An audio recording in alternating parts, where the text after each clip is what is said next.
Most of us worked very hard to get Donald Trump elected in 2016, and many of us are gearing up to help him get reelected in 2020.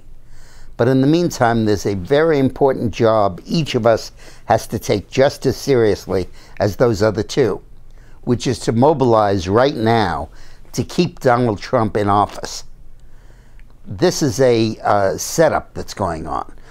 First, they invent a phony Russia scandal with no evidence whatsoever of Trump's involvement. Then they pressure a lot of his aides and conceivably he himself into obstruction of justice accusations and all sorts of other stuff that flows from the investigation that has nothing to do with the underlying crime but gives them a chance to get him. Then they hire Mueller as a special prosecutor, and reference my video yesterday. He hires a hit squad of attorneys who have represented the Clintons in the past to go after Trump now. This is all a setup.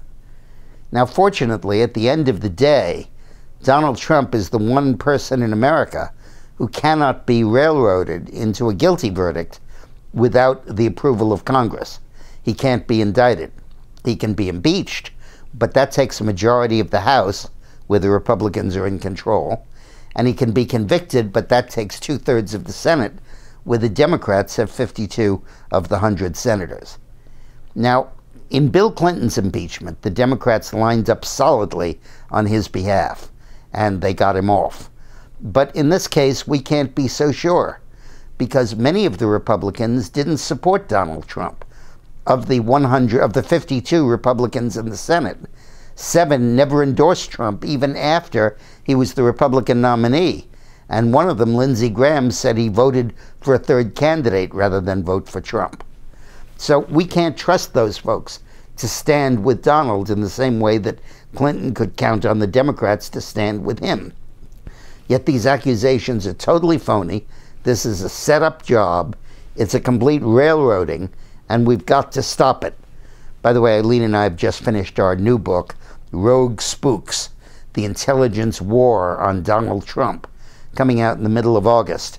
And we detail in extensive detail how these charges are fabricated, they're phony, they're trumped up, pardon the pun, and we talk about how they came to be and how there's a intelligence media complex that's trying to oust Donald Trump.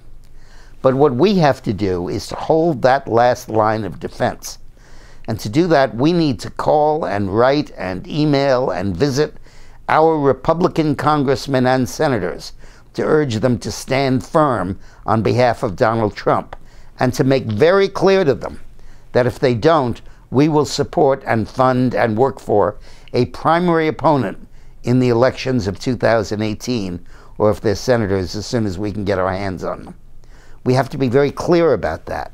We have to stop the Republicans from giving away the election we worked our butts off to win. And now, if Trump had really committed crimes, was really guilty of something, I wouldn't be saying this. But this is all a setup, and we have to stand firm and hard in line on this.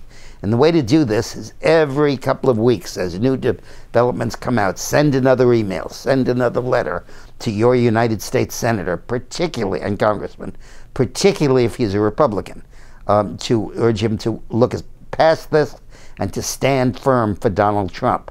Only if we deluge them with this stuff do we have a hope that these timid souls, to put it mildly, will stand up for us. Thanks for watching.